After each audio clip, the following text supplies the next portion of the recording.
Okay, the test is over.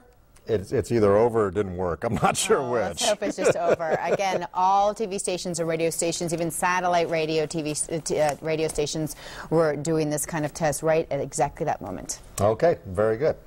We will be right back with 9 News at noon. Wrong, Margot.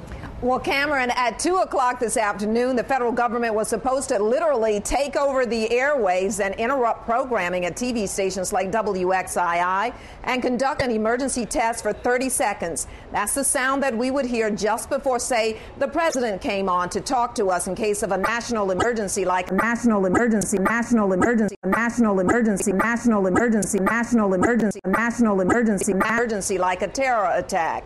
But the system didn't work the way it was supposed to today in the Triad and other parts of the country. The test message was never broadcast. If you were watching The Young and the Restless just before this newscast, you may have noticed that National Emergency Alert System test didn't happen as planned. In fact, it suffered a statewide failure. KOIN Local 6 reporter Chad Carter joins us live with details on exactly what happened. A lot of questions, Chad. Indeed, Mike, and you hit it right on the head. It was a statewide failure of this test today. Crews are now working to specifically identify that problem and then, of course, fix it. We were here at the 911 call center waiting for that test to happen as we anticipated a few extra calls as people saw the alert. So we were standing by to kind of see how they were reacting, but we soon noticed that nothing happened at the 11 a.m. scheduled time for this alert. Now, the test was supposed to be a visual and audio message that would last about 30 seconds or so, specifically saying that it was a test, but we've been told a digital box repeater of sort at Oregon Public Broadcasting didn't resend out the signal. Now, OPB, I've been told, is the primary receive station for all of Oregon. Now, it in fact did receive the national alert, but for some reason it failed to send it back out to all TV and radio stations statewide and also, of course, in Southwest Washington, though I'm told stations in the Seattle area did in fact receive the alert. Now, I talked with a FEMA official who told me they did have some other minor issues around the country, muffled audio and sometimes some double audio, but they say that they hadn't heard of anywhere else in the country where it didn't air at all. Now, of course, it should be noted this really is only a test, and it was the very first attempt by FEMA and the FCC to do a simultaneous nationwide test on all TV and all radio stations. Of course, this is a very good example of there's still a way to go. We'll continue to work to get some more answers for you and have those for you later today. Reporting for you live in Southeast Portland, Chad Carter, KOIN Local 6.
The entire country heard Wednesday's test of the emergency alert system. Together with FEMA and the FCC, it was the first ever national broadcast of the test. And what we'll be testing then is the connectivity from the FEMA headquarters all the way through across the nation, every station, every cable system, every satellite provider. The test was originally slated to run for 3 minutes, But because of a variety of concerns, including unnecessary panic, the alert only ran for 30 seconds. It's never been activated. Cuban Missile Crisis, 9/11, nobody's ever felt the need to activate it. But you know, you can't really trust what you don't test, and that's why it was important for FEMA and for FCC to do this, to make sure, because we anticipate that there will be glitches. That's why we're doing it. We want to find the glitches and make those better. The plan was designed in the 1960s when a threat of nuclear war was imminent. Now the system is designed to work when nothing else does. If power goes out and you can get to a battery-operated radio or car radio, you can still get emergency alert notification through this system.